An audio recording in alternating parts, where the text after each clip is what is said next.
যায়। আমাদের দূতাবাসে যা হয়েছে সেটা যে কোনো আন্তর্জাতিক আইনে চরম লঙ্ঘন। এই ধরনের কোন ঘটনার পুনরাবৃত্তি বাংলাদেশের মানুষ মুখ বুজে সহ্য করবে না।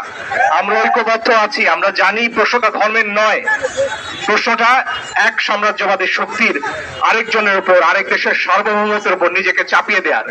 বাংলাদেশ এই শক্তির চাপ আর মেনে নেবে না। বাংলাদেশ বন্ধুত্বের হাত সারা পৃথিবী থেকে বাড়িয়ে রেখেছি।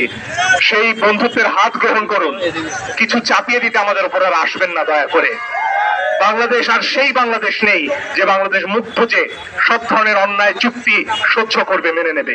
নতুন বাংলাদেশের সাথে সমানভাবে, সমান মর্যাদার ভিত্তিতে এগিয়ে আসুন। আমরা এখনো প্রস্তুত আপনাদের সাথে বন্ধুত্বের এবং একতার হাত নিয়ে এগিয়ে যেতে। কিন্তু সেখানে যদি বিভেদ ঘটাতে আসেন, বাংলাদেশের মানুষ এই ধরনের ধর্মীয় উস্কানিতে পা দেবে না। বাংলাদেশের মানুষ ঐক্যবদ্ধভাবেই আমার দেশের মানুষের অধিকার এবং বিশ্বের দরবারে আমাদের অধিকার আদায় করে নেবে। অনেক ধন্যবাদ।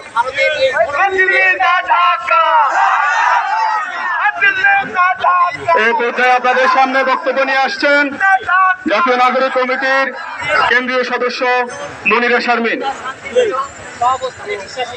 দিল্লি না ঢাকা, দালালি না রাজপথ, ভারতীয় আগ্রাসন।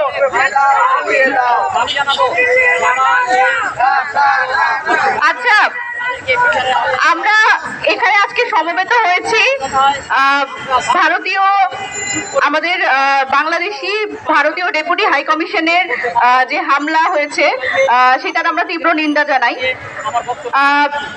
আচ্ছা, আমরা বন্ধু রাষ্ট্র বলতে কি বুঝি? আমাদের গত 17 বছর ধরে আমরা ফ্যাসিবাদী ব্যবস্থার মধ্যে ছিলাম এবং আমরা শুনেছি যে ভারত আমাদের বন্ধু রাষ্ট্র। বন্ধু রাষ্ট্র বলতে কি আসলে এটাই যে আমরা সব সময় সবকিছু দিয়ে যাব। আমরা ইলিশের সময় ইলিশ দিব, আমের সময় আম পাঠাবো, কিন্তু তারা আমাদের পানির ন্যায্য হিস্সা দিবে না। আমাদের যখন আমরা খরায় থাকবো তখন তারা আমাদের পানি দিবে না।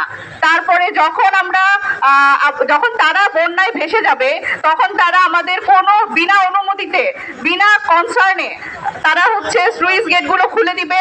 আমরা এদিকে বন্যায় ভেসে যাব। এটাই কি বন্ধুত্ব? এটাই কি বন্ধু রাষ্ট্র? আমাদের এখন নতুন করে ভাবার সময় এসেছে আসলে বন্ধু রাষ্ট্র কি। আমাদের বাংলাদেশের জনগণ এখন অনেক সচেতন। বাংলাদেশের জনগণকে এখন যা তা বুঝিয়ে রাখা যাবে না। বাংলাদেশের জনগণ জানে যে আসলে তার কোনটা তার অধিকার, তার নিজেরটা তার বুঝতে হবে। বাংলাদেশের জনগণকে তার বন্ধু রাষ্ট্রকে, তার সাথে তার কেমন সম্পর্ক থাকবে, এই ডিসিশন কে নিবে? এই ডিসিশন বাংলাদেশের জনগণ নিবে। কোনো সরকার এই ডিসিশন নিয়ে দিবে না যে বাংলাদেশ কার সাথে কেমন সম্পর্ক রাখবে। বাংলাদেশের জনগণের সবচেয়ে গুরুত্বপূর্ণ ব্যাপার হচ্ছে বাংলাদেশের জনগণ দেশের স্বার্থটা দেখে তারপরে রাষ্ট্রের সাথে সেই সম্পর্ক রাখবে। বাংলাদেশের জনগণ এখন নিজেদের অধিকার সম্পর্কে যেমন সচেতন, আমাদের নিজেদের দেশ নিয়ে নিজেদের অবস্থান পরিষ্কার করতে হবে। আমাদের কারোর সাথে কোনো শত্রুতা নাই। আমাদের প্রতিবেশী দেশগুলোর সাথে আমরা বলতে চাই, আমাদের প্রতিবেশী দেশগুলোর সাথে আমরা সুন্দর সম্পর্ক রাখতে চাই।